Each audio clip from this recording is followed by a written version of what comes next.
You do the invocation, please. Join me for a moment. Father God, we come to you now, and again, we just thank you and we praise you and we praise your holy name, and we just thank you for this moisture, Lord. And we just ask that you continue to just open your floodgates, as your word says, and just rain down on our lands. And we just thank you and believe you for that. We thank you for each and every individual here today. I ask that you please keep them safe as they travel back to their places of work or home. Lord, please be with these commissioners and help them to make decisions to glorify you and to serve the best interests of this county. We just thank you for all that you do for us, and we just say a special prayer of thankfulness for this great nation that we live in. And we just ask that you please protect and bless each man and woman that protects this great nation. And it's in your son's name we pray. Amen.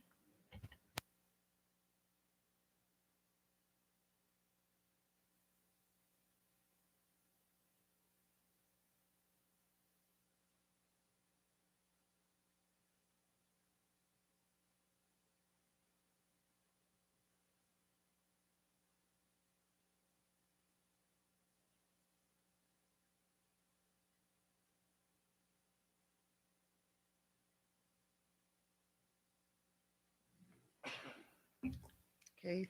First item on the agenda is approval of agenda. I have a motion and a second for approval of agenda. All in favor? Aye. Motion carried. Any opposed? Motion carries. Approval of minutes from May 25th regular meeting. Got a motion and a second. All in favor? Aye. Any opposed? Motion carries. Public requests. Does anybody have anything at this time they would like to say? Anybody? Okay. All right. Moving on. Item 4, detention. Mr. Porter.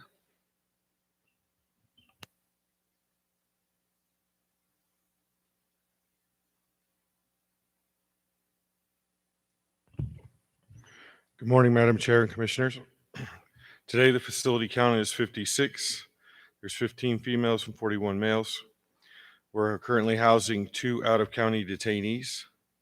Total number of bookings for May was 54, and the total number of releases was 60. Billing for the month of May, Chavez County was billed $1,800, Union County $1,800, Guadalupe County $2,325, the city of Portales $3,190 for a total of $9,115. Prison transports. In May, the detention center transported 4 male detainees to the Department of Corrections, and we currently have 2 female detainees pending transportation to the Department of Corrections. We have academy training going on right now. We have 5 cadets in the training. We have 4 that will be graduating the academy by the end of the week and will be assigned to shifts.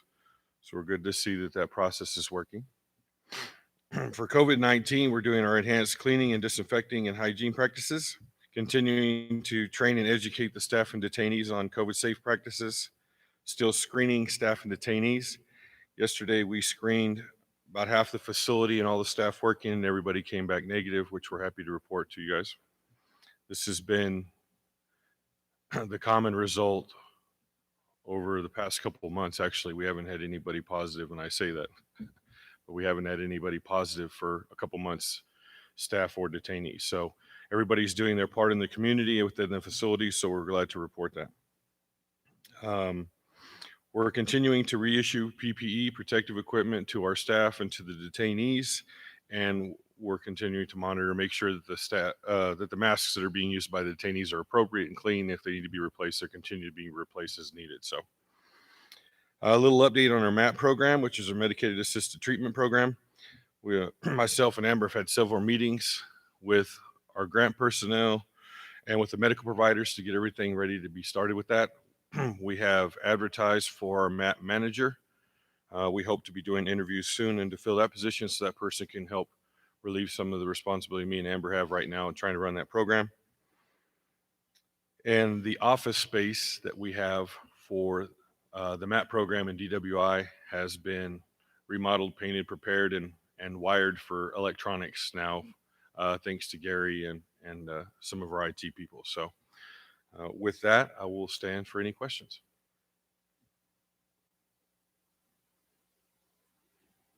Thank you.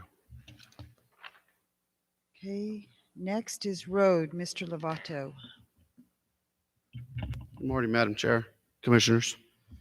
Been extremely busy. We've been patching, cutting trees this last couple of weeks.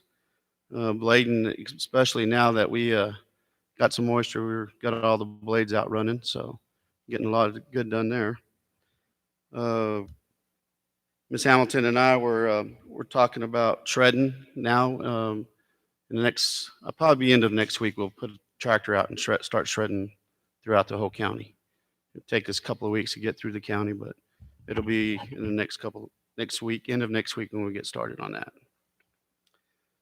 Also, I want to talk to y'all about South Roosevelt Road S and 7, this intersection that we're going to pour concrete through, LGRF 2021. It's in caps. Juan is our traffic control guy, and he has looked at this several times. And we thought we could close half of this road and let traffic through, but there's just not enough room. Safety-wise, it won't work. So we have come up with a plan, the three of us, Ms. Hamilton, Juan, and I, and we are going to completely close the intersection for 10 days, starting June 21st. And we'll hopefully reopen it on the 30th, is what the plan is. So what we'll do is on Highway 70 and 7, there will be a sign that says road closed ahead. And as people come down the road and they reach T and 7, there'll be a barricade there. We'll have one barricade where through traffic can still get through for the residents, but people can turn either going north or south on T. And then the same thing on S and 8, we'll have a sign that says road closed ahead with the barricade.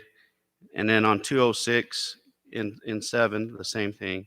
And they'll have the option to pull through.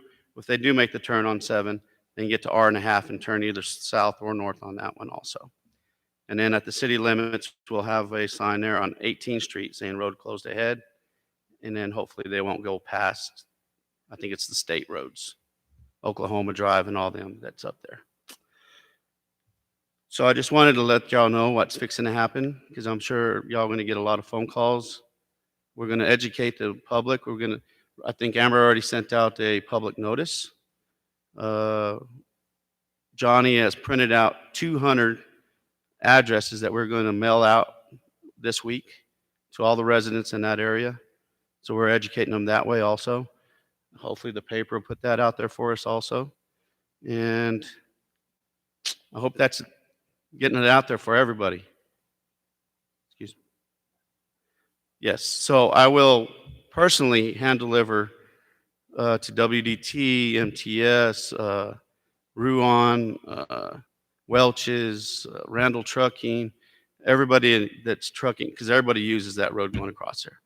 We don't want a truck getting stuck out there and having to back up a half a mile, and especially in the dark. So we will get some letters out to them also, and they can educate their drivers. So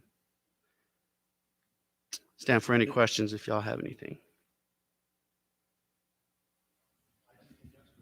And, oh, sorry, Commissioner Greider, go ahead.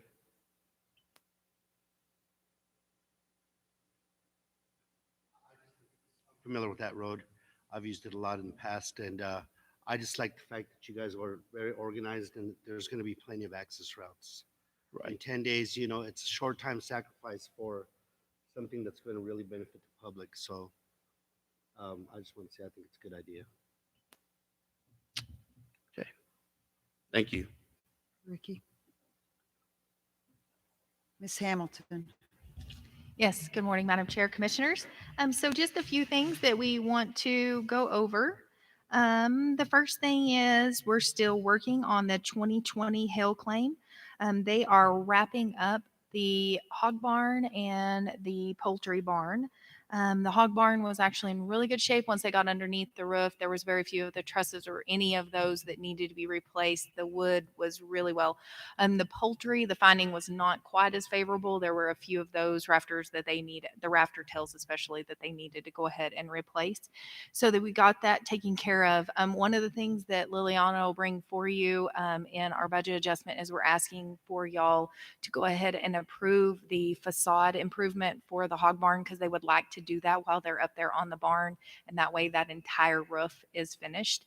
That was about a $9,000 budgeted expense. Y'all have it in the budget for fiscal year 22, but we're asking y'all to start the work in 21. We anticipate it could be completed by the end of the year, but we don't know for sure. But Nixon really wants to coordinate that together. It makes sense once they're up there to just get everything done on that building. So we're working on that. Next, I'll start on the pavilion because we really want to ensure that we have a couple of these knocked out. They'll do the pavilion and then they'll do the youth barn. So we're trying to get as many of these done before the fair. They also will have some little projects, the gazebo, the bandstand, the admission entrance in, the arena announcer booth. I mean, there's several of these smaller projects. They've got all of those quoted out. And so we're continuing to move through on those repairs. It just takes some process and then the wind has to cooperate, which is unique to our area, as y'all know. So we're working on those. And the next one is obviously with the extreme flooding that we had, unfortunately, we had to open another claim. So I was hoping to get the 2020 closed, but we still have that one open, and now we will have the flood 2021 claim open. The good thing about this one is the damage is not near as extensive. As y'all know, with the 2020 claim, we're looking at an approximate $2 million claim for all the damages with the building and the personal property, the vehicles. However, in this one, we have the 2 assessors, 1 vehicle at the detention center, 1 admin, 2 road, and an unknown number at the sheriff's office. So we're going to work on getting those units repaired. There was minor building. It was just more of a remediation, getting the carpet cleaned at the extension office from the flooding. Y'all saw the pictures, from where the water was flowing here at the fairground, or rather wasn't moving. It was very much like a lake. And so we got that taken care of. The building that suffered the most extensive damage was, of course, the healthcare center that is currently occupied by La Casa. And that roof was in the process of being repaired. And unfortunately, that roof was not watertight at the end of the workday on Friday. And so substantial water damage was sustained within that building. We've been working with the we've been in contact with the contractor, and now we're working closely with our insurance company so that we can go ahead and get those done. Gary and I met over at the site with the remediation team, another one yesterday. We've had the initial remediation in to clean the water and do the blowers and have all of that going, which went for over 2 weeks. And now they're coming in there and measuring the walls, determining if and what needs to be removed, cut out, and such. So we will get that building repaired. We were very clear, like we just want to ensure that the building was to the status of what it was pre water damage. And so we're working on that. We will ideally probably be going through the insurance companies on this. There is some discussion with the contractor as to the situation. It's unfortunate, but we have everything documented as to why the building wasn't watertight. So I will continue to keep y'all apprised of all of that. Okay, the next one is the summer intern program, and Deb is the lead on this one. She is still working on it. We only have 1 application so far for a program manager, so we're needing 2 more. She is following up with our superintendents just to get the word out, because again, they've encouraged us and they want us to really look for educators that have already gone through that background process to come on. So we just need help in finding a couple more of those. We have started accepting applications from our student interns. So we're excited to say that we have received, I think, 5 as of yesterday. So we're starting to see those come in. So you will see more information coming out on that as we continue to work on it. DWI is ready for that transition from the city to the county on July 1st. We have interviews scheduled for next week for the program manager, because we look to start that position immediately the first part of July. That first would be July 6th. And excited to report too that the MAT program, we've already been reimbursed for the first round of expenses with the emergency or the electronic medical record and some of those things that we've started. They've also reimbursed Justin and I for our time, and been able to put that back in the budget. And so we're excited to see how quickly that program is moving. The support level from the state has been very encouraging. They're very excited to see our program. The only thing that we're struggling with is finding qualified applicants, of course, for our MAP program manager. We're looking for licensed individuals, and that's been unique. But again, we have to have that licensure in there because they will be providing counseling services both individually and on a group. So we will continue to hit the human resources hard in terms of just trying to get the recruitment out there and see if we can't find some good candidates. We've been in touch with the university and several of the licensed professionals throughout town to see if we can't network and find those qualified candidates for that. The next one that I want to discuss with the commission is a resolution that I would like to see us bring forward. I would like to bring for y'all's consideration next meeting. And it is opposing the 3030 land grab. And basically what we're dealing with in section 216 of the executive order 14008 that President Biden recently signed, he has signed the Secretary of the Interior and the Secretary of Ag to develop a plan to conserve 30% of the lands and waters in the U.S. by 2030, which is about 680 million acres. And obviously there's some concern. We already have a significant portion of our county that is federal lands. And with the bombing range, we don't see any offset in taxes at all for those. So in some areas, when they have those, they will see like a SRS payment or a PILT payment in some of those counties.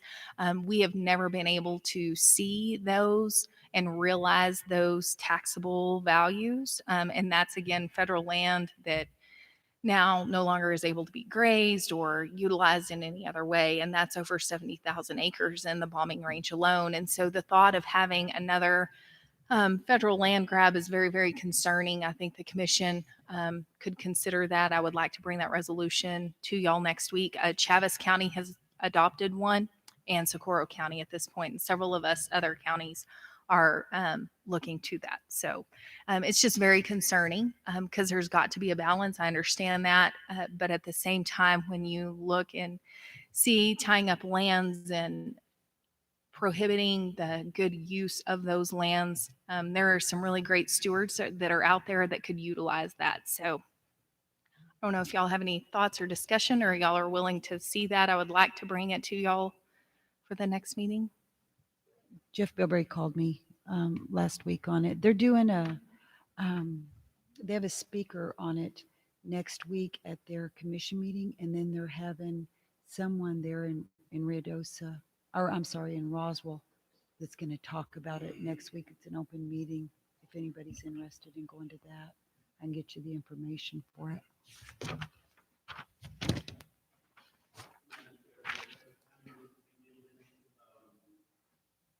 Bombing range not being anything that we benefit from as far as the tax base. That's been an ongoing issue for many, many years. Did we just drop that whole initiative of us trying to negotiate with higher brass to see if we can get something out of it since they do lie in Roosevelt County? No, sir, it's been ongoing. And as we've reported before, they have worked into all of their contracts that where the construction work is done, the GRT is to be reported.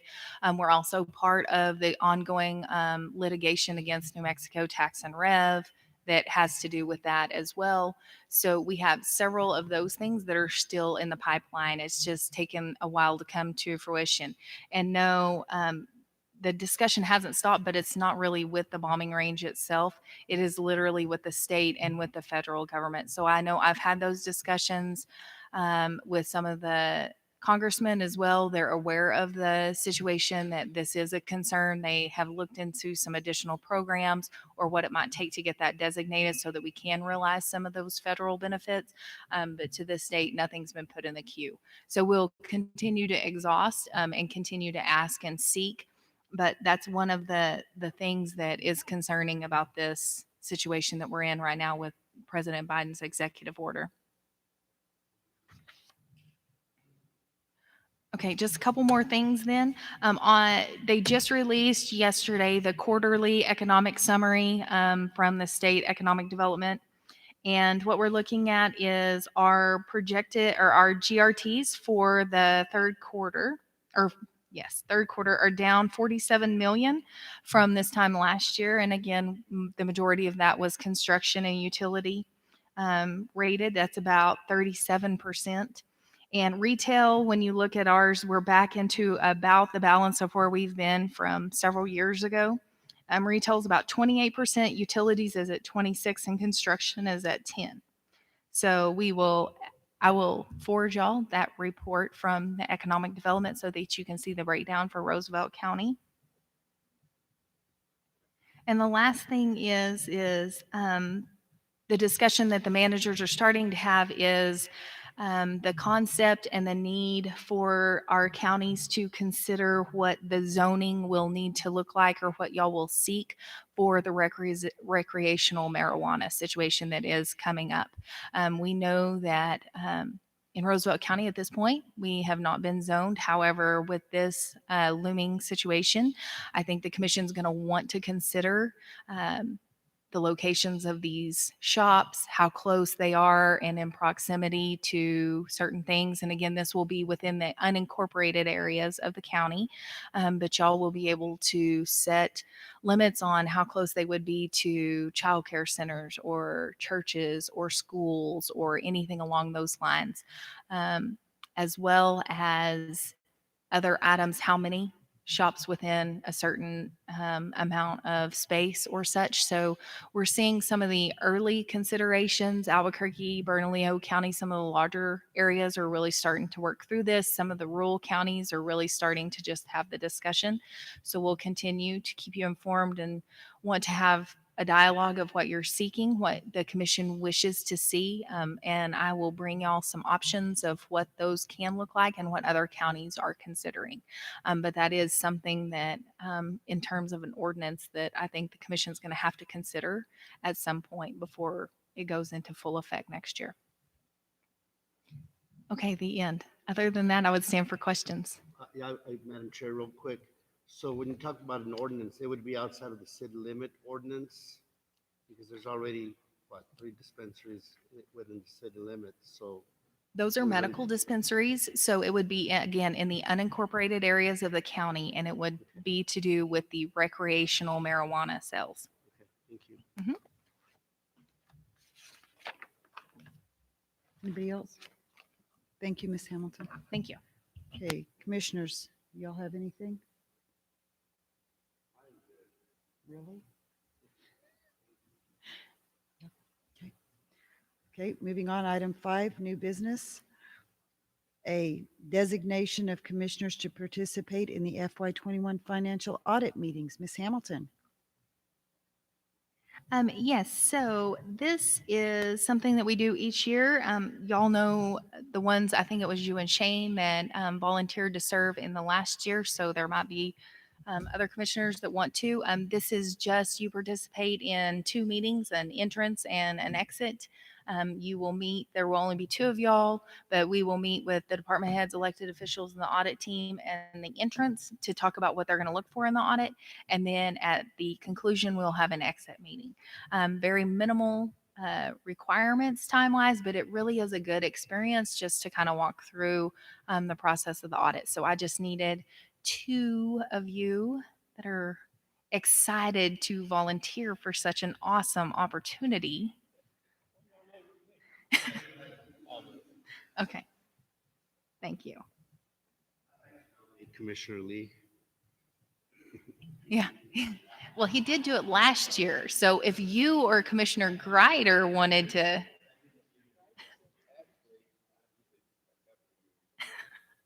Well, it keeps coming around, so.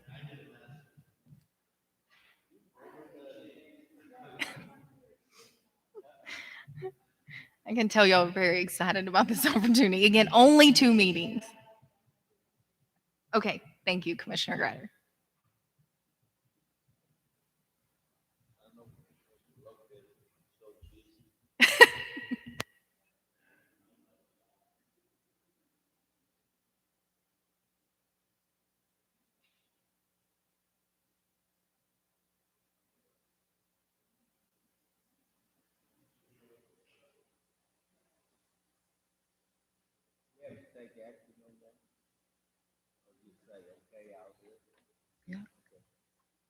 So it's Greider and Savage.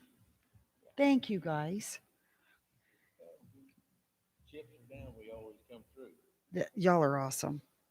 Okay, item 6, resolutions, ordinances, and proclamations. A, consideration of resolution 2021-25, continuing the declaration of exceptional drought and fire danger emergency in Roosevelt County. And Madam Chair, if I can, Chief Kathy has been able to join us this morning, and I know that he has been I've heard from the fire chief in Arch that said that they had received enough rain in that area and didn't have enough fuel, that they were in favor of the commission dropping this if they so chose. But I would love for Chief Kathy to also share from their expertise. Thank you.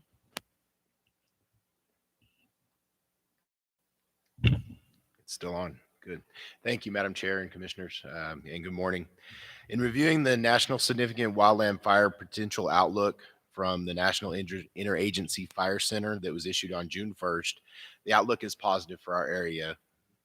As you know, predicting the weather's a very difficult task, but according to their prediction, the fire danger for our area through September is very low. And with the amount of rainfall we received and visiting with the other fire chiefs, it is a safe bet at this time to lift that burn ban.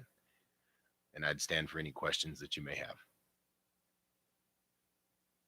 And Madam Chair, I would add, like, the other thing that we've heard as a concern is when the agricultural burning was added, it created a significant issue with the enforcement and the reporting, because suddenly everyone needed to burn and everyone was burning agriculturally, regardless of what they were burning or where they were burning. They were using that as an out. So that was the unfortunate part of the twist of adding the agriculture, because we knew that there were some that really did need to use it for crop maintenance and such, but it was also abused at that point. And so that's a consideration if the commission wished to consider it, whether you leave the agricultural burning permit in there as well. Thank you.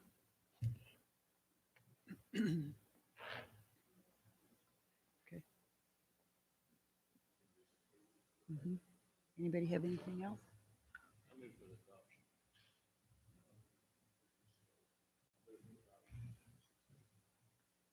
We got a motion? That's it. And a second? Clarification, I'm a little confused here. I don't mean to be, but, okay, so his expert testimony was that we lift the ban. We've had enough moisture along with other fire chiefs, right? This is one of Commissioner Lee's initiatives brought on by him due to so many calls that he received when we did declare it an exceptional drought and fire danger. So what are we making a motion on? Because it says Resolution 2021-25 continuing the declaration. Where are we continuing it? You can Or- vote yes or no. If you vote yes, then it'll continue. If you vote no, it won't. Right, okay, I was just a little confused on Yeah. the advice from our experts that came He here says before no. us. Okay, Right? Okay. We got a motion and a second? No? no, Okay. Motion fails. Item B, consideration of resolution 2021-26 designating the location of polling places for all statewide elections conducted in 22 and 23 and appointing the Board of Registration members for the county. Ms. Park.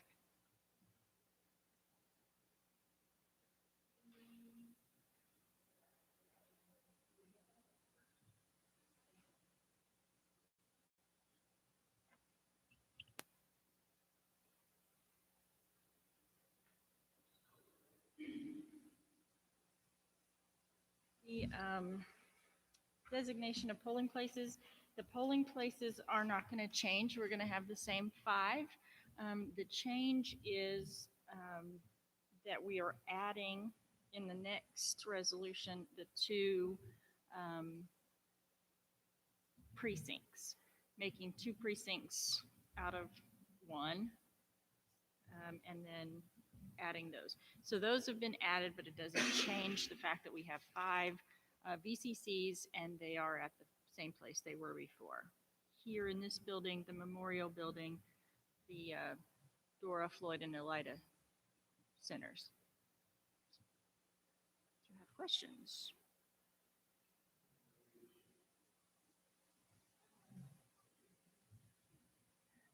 Your Voter convenience center. centers. To where that opens it up to where you can vote anywhere. It's a Yeah. convenience center. So even if you live in Elida, but you're in town that day getting groceries, you can vote here. And those remain the same as in the past years. They became VCCs 8, 10, 12 years ago.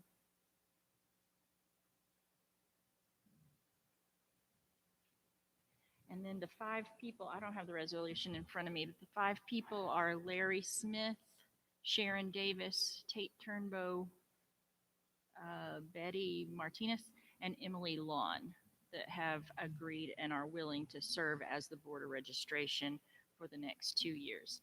3 of those are returning, and then the other 2 we were replacing because one moved away and one is just retired and no longer interested. With that, Madam Chair, I move to approve item 3, resolution 24,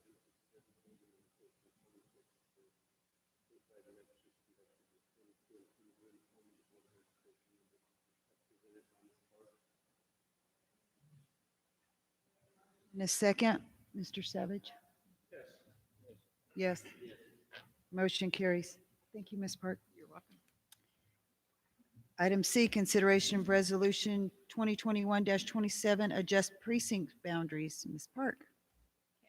Now, the adjusting precinct boundaries is a result of the 2020 general election, high voter turnout. So we have to have less than 750 votes cast in a single precinct, and we had more than that in 2 precincts in the last election.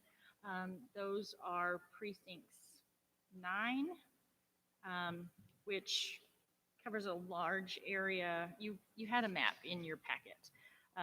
So we worked with research and polling to make that section of 9 smaller, and closer to town is the smaller part of section precinct 9 will remain precinct 9, and then the rest of precinct, what was the original precinct 9, will become precinct 20. And that is one of the switches, one of the changes, and then the other is precinct 17, not 17.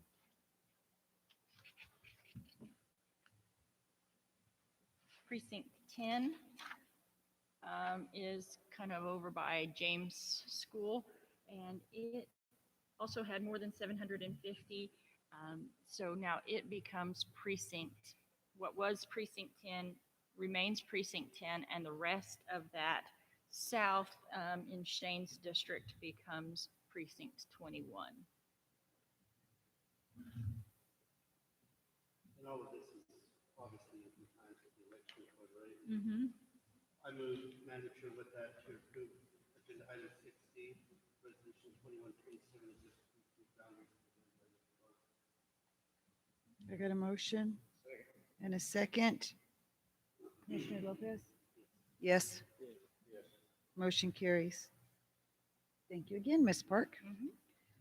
Item D, consideration of resolution 2021-28, participation in local government road fund program CAP, administered by New Mexico Department of Transportation. Mr. Lovato. Good morning again. This is part of that road project workshop that we did at the beginning. I think it was last year in December. And we selected all these roads and we picked what we're going to do. And anyways, this is it. CAPS. If y'all will just approve this and we can move forward. And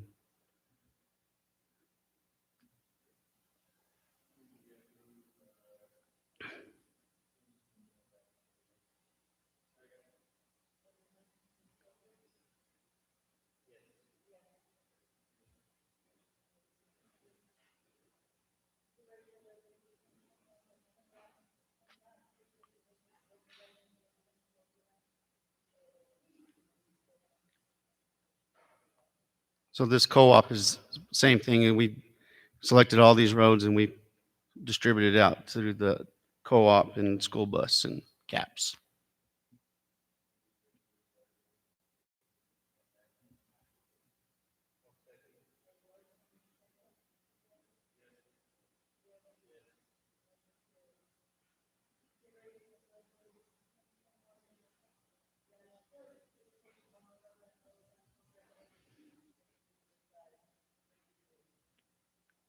School bus, so same thing, routes that we've selected, roads.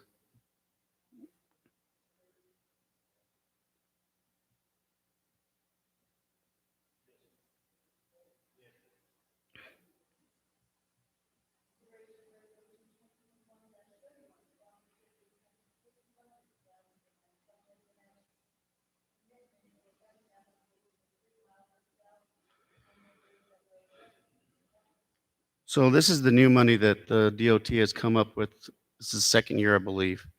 And in fact, tomorrow I'm doing a presentation in Roswell over this. Anyways, this is a 3 miles on state line from 202 going north towards Texaco. It's a very busy road. It's a school bus route, agriculture, milk, all your commodity trucks. It's a great cut through for emergency, everything. So it's going to be a great project if it gets selected. Going north, yes, sir. Going north, 3 north.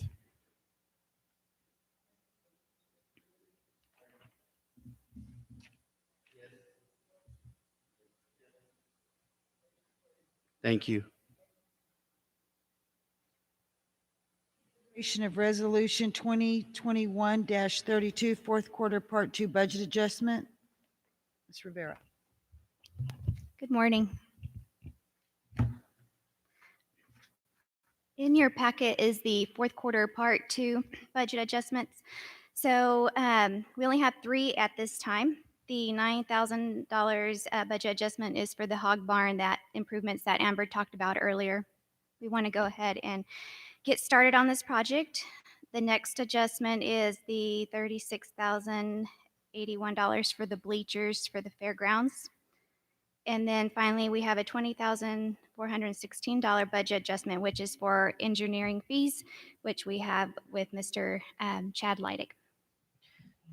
And Madam Chair, if I can, so on the bleachers, what we're trying to do is there is a lead time on getting these in, and we would like to have them in and installed prior to the fair. So if we can go ahead and issue the PO and order them, we don't anticipate delivery until July. Y'all did approve this, and it is in the FY22, but again, it's much like the hard bar. If we can go ahead and start the ball rolling, then there's a good chance we should be able to get them in mid-July and have ample time for installation.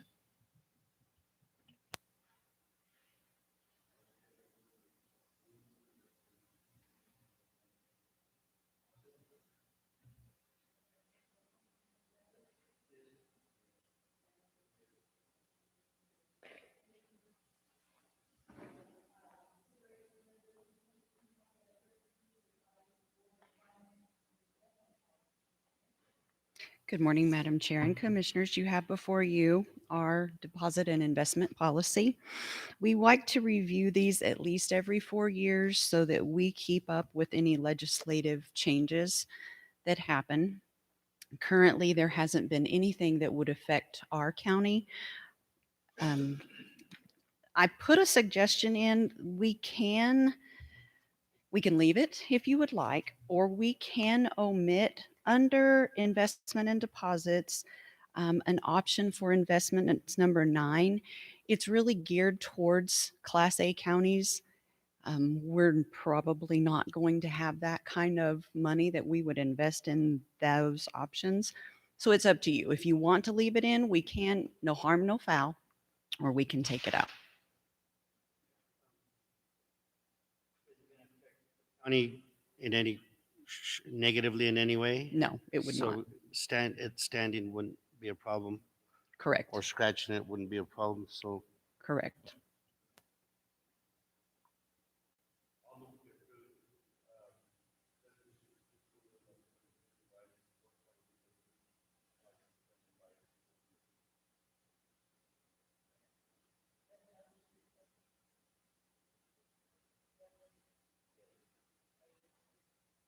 Thank you.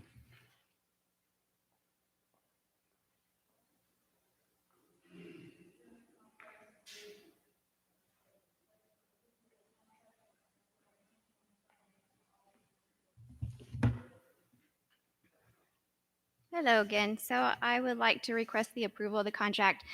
Again, with Cordova CPAs, this will be our 4th year going into contract with them. Of course, they've been great help and professional and great to work with.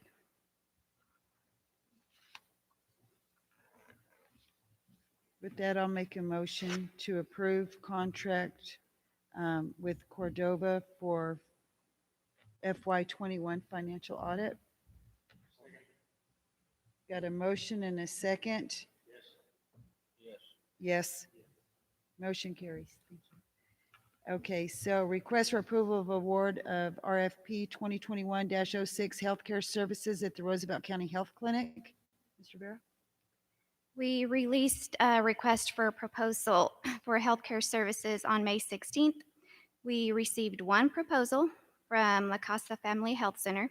After reviewing, we have determined their proposal responsive and meets the evaluation criteria. I would like to recommend we award the contract RFP 2021-6 Healthcare Services to La Casa.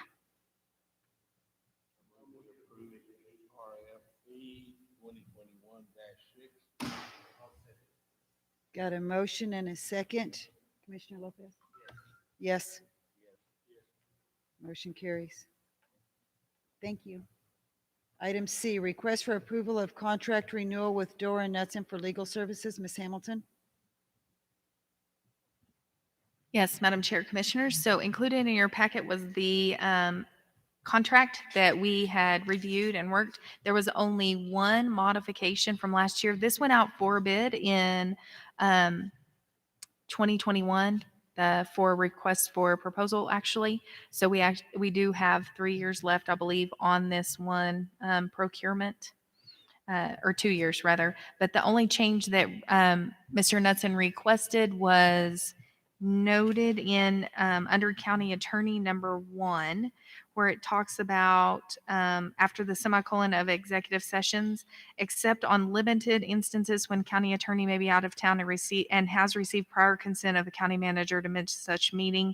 On these limited instances, council shall endeavor to make himself available by telephone, Zoom, or otherwise to respond to issues that may arise during the commission meetings if he's unable to attend in person.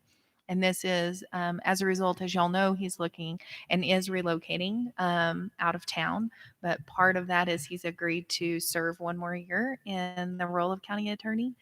I don't know about past that point, but this is a 1-year contract. He has been fantastic, as y'all all know. Just the support and the legal expertise. He's a very sound, objective opinion, and he was the only response that we received when we issued the last round of response for proposals. So we're thankful that he's willing to continue to serve in this. The majority of them, as long as we can plan the meetings out ahead of time like we typically do. This year, we've just had more adjustments to our calendar than normal. So ideally, as long as we can get them on his calendar ahead of time, it really shouldn't be an issue. He just wanted to make sure that we had that worked in there. And our Open Meetings Act and everything does, and public participation, all of those resolutions does allow for his participation by telephone. In the event that y'all needed an executive session, he wasn't here. Today, he had a conflict, as y'all were aware, so he couldn't be here at the meeting today when we moved that date. But if we needed him, we would be able to access him by phone unless he was in court.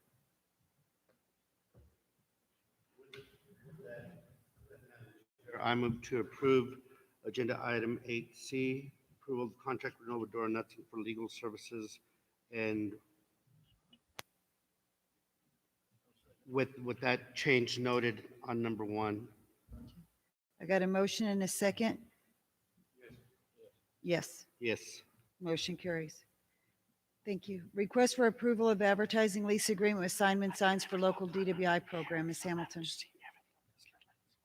Madam Chair, Commissioners, so this is something as we transition this DWI program over, Ms. Reed, the current coordinator, asked me for approval on this. They would like to continue to keep the lease agreement. They have a billboard up, and it's a 12 by 24 foot. I'm sure y'all have seen it out here on the highway, and they would like to maintain that. This is covered by the grant. The cost is $200 per month, and again, it's already been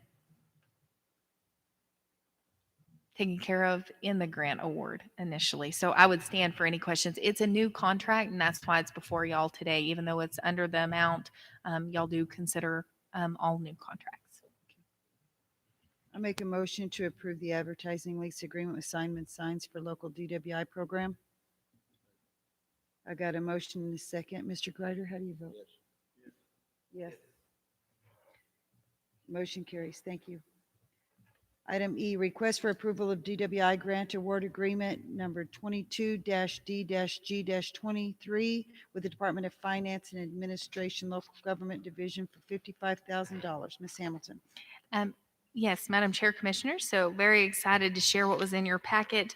This was our initial award, and they had provided, after our last meeting, they provided this grant agreement that they need executed. I'm sure y'all had time to review this in your packet. It's a standard grant agreement for the DWI program. There are two different pots of money. This is the one pot here, the $55,000 comes through the grant program, and then there's also a distribution that we will look at and at a later date. And so with that, I would stand for any questions and ask for your approval.